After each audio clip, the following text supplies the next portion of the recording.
আজকে তোমাদের জন্য আবার একটা নতুন কলকার ভিডিও নিয়ে চলে এসেছি।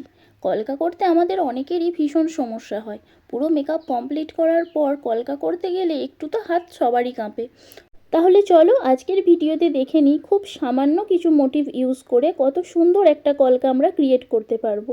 তো তোমরা ভিডিওতে দেখতেই পাচ্ছ যে আমি একটা কলকা করছি, যেখানে খুব সামান্য কিছু মোটিভ ইউজ করেছি, কিন্তু কলকাটা খুবই সুন্দর দেখতে লাগছে। এই কলকাটা তোমরা রিসেপশন ব্রাইড অথবা যারা ব্রাইডালেও খুব হালকা কলকা পছন্দ করে সেরকম ব্রাইডকেও তোমরা এই কলকাটা করে দিতে পারো। কলকা হচ্ছে ব্রাইডাল মেকআপের একটা ইম্পর্টেন্ট জিনিস। ফুল মেকআপ কমপ্লিট করার পর আমরা যখন একটা সুন্দর কলকা করতে পারি না, তখন আমাদেরও ভীষণ খারাপ লাগে। তো কলকা ভালো করার জন্য সবথেকে বেশি যেটা দরকার সেটা হচ্ছে অনেকটা প্র্যাকটিস। তোমরা যখন অনেকটা প্র্যাকটিস করবে একটা কলকার পেছনে, তখন দেখবে কলকাটা সত্যিই সুন্দর হবে।